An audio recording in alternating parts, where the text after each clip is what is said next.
Assalamualaikum warahmatullahi wabarakatuh. Izin memperkenalkan diri, saya Amfar Ramadan dengan NPM 2316021048 dari Rek B. Di sini saya akan menjelaskan materi ujian tengah semester mata kuliah pengantar ilmu ekonomi. Yang pertama adalah permasalahan pokok ilmu ekonomi. Ilmu ekonomi memiliki berbagai permasalahan yang menjadi fokus penelitian dan perdebatan. Beberapa permasalahan utama dalam ilmu ekonomi meliputi: yang pertama, pengalokasian sumber daya. Bagaimana sumber daya langka dialokasikan secara efisien untuk memenuhi kebutuhan masyarakat. Yang kedua, inflasi, berupa tingkat harga yang dapat mempengaruhi daya beli masyarakat dan stabilitas ekonomi. Yang ketiga, pengangguran, mencari cara mengurangi tingkat pengangguran dan ekonomi. Yang keempat, pertumbuhan ekonomi, bagaimana mencapai pertumbuhan ekonomi yang berkelanjutan dan meningkatkan kesejahteraan. Yang kelima, ketidaksetaraan ekonomi, menangani ketidaksetaraan pendapatan dan kekayaan dalam masyarakat. Yang keenam, siklus bisnis, yaitu memahami fluktuasi ekonomi yang terjadi dari waktu ke waktu. Yang ketujuh, globalisasi, yaitu dampak globalisasi terhadap ekonomi nasional dan perdagangan nasional. 8. Lingkungan dan sumber daya alam, yaitu mencari cara untuk menjaga keseimbangan antara pertumbuhan ekonomi dan berkelanjutan lingkungan. Yang ke-9, kebijakan moneter dan fiskal, yaitu bagaimana pemerintah dan bank sentral mengelola kebijakan untuk mencapai tujuan ekonomi. Yang ke-10, perilaku konsumen dan produsen, yaitu studi tentang bagaimana individu dan perusahaan membuat keputusan ekonomi. Ilmu ekonomi terus berkembang dan beradaptasi dengan perubahan dalam dunia nyata, sehingga permasalahan ini terus menjadi fokus para ahli ekonomi. Yang kedua adalah model ekonomi. Model ekonomi adalah kerangka kerja yang dilakukan oleh ekonom untuk memahami dan menjelaskan perilaku ekonomi. Ada beberapa model ekonomi yang berbeda, termasuk yang pertama, model persaingan sempurna. Ini adalah model mengasumsikan pasar dengan banyak penjual dan pembeli, di mana tidak ada satu entitas yang dapat mempengaruhi harga. Ini digunakan untuk memahami pasar yang bersifat kompetitif. Yang kedua adalah model monopoli. Model ini melibatkan satu penjual atau perusahaan yang menguasai pasar. Ini digunakan untuk menganalisis pasar yang dikuasai oleh satu entitas. Yang ketiga, model penawaran dan permintaan. Model ini mempertimbangkan bagaimana harga dan kuantitas suatu barang atau jasa ditentukan oleh interaksi antara penawaran dan permintaan. Yang keempat, model siklus. Bisnis ini mencoba menjelaskan fluktuasi ekonomi jangka panjang dan mengidentifikasi siklus ekonomi, serta resesi dan ekspansi. Yang kelima, model Keynesian.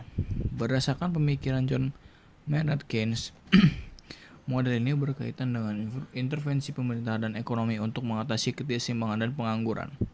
Yang keenam, model Solow, digunakan untuk memahami pertumbuhan ekonomi jangka panjang dan faktor-faktor yang mempengaruhi pertumbuhan output per kapita. Model teori dan yang ketujuh, model teori permainan.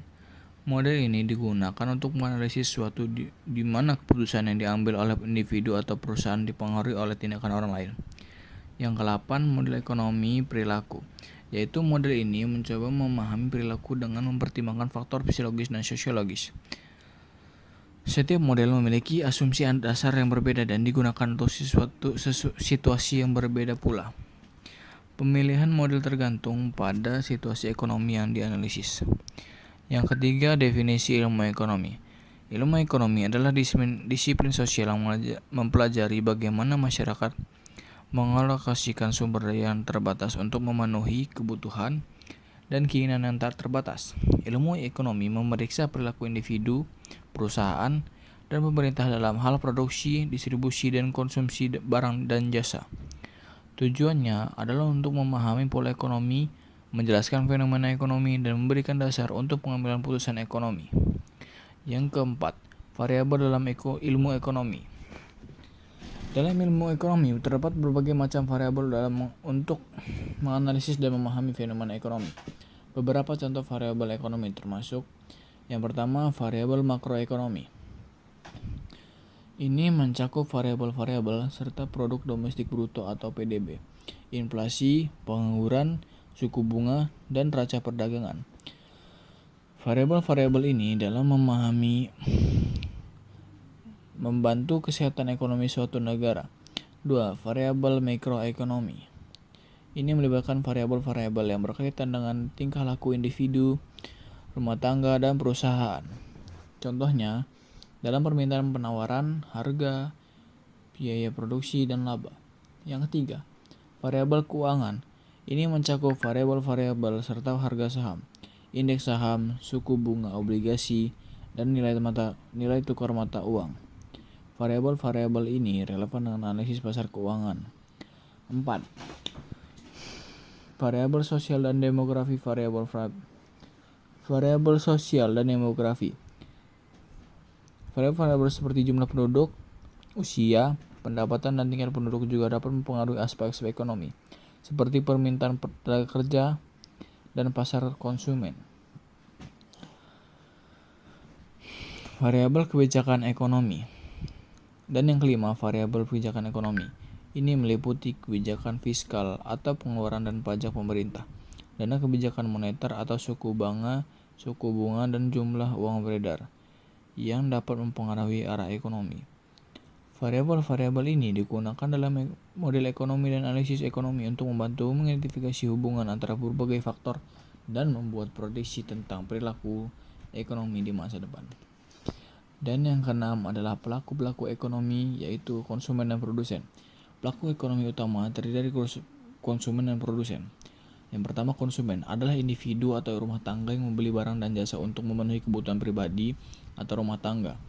Mereka merupakan permintaan dalam pasar ekonomi karena mereka menghabiskan uang untuk membeli produk dan layanan yang dihasilkan oleh produsen.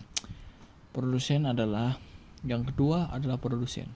Produsen adalah entitas atau perusahaan yang memproduksi barang dan jasa untuk dijual kepada konsumen.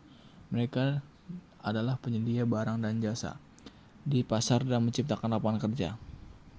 Produsen juga dapat menjadi eksportir jika mereka menjual produk mereka di pasar internasional. Hubungan antar konsumen dan produsen adalah inti dari aktivitas ekonomi, di mana ekonomi mempengaruhi permintaan dan produsen mempengaruhi penawaran pasar. Ini menciptakan keseimbangan pasar dan menentukan harga serta alokasi daya ekonomi. Mungkin itu saja yang saya dapat sampaikan. Lebih kurangnya mohon maaf. Saya akhiri. Wassalamualaikum warahmatullahi wabarakatuh.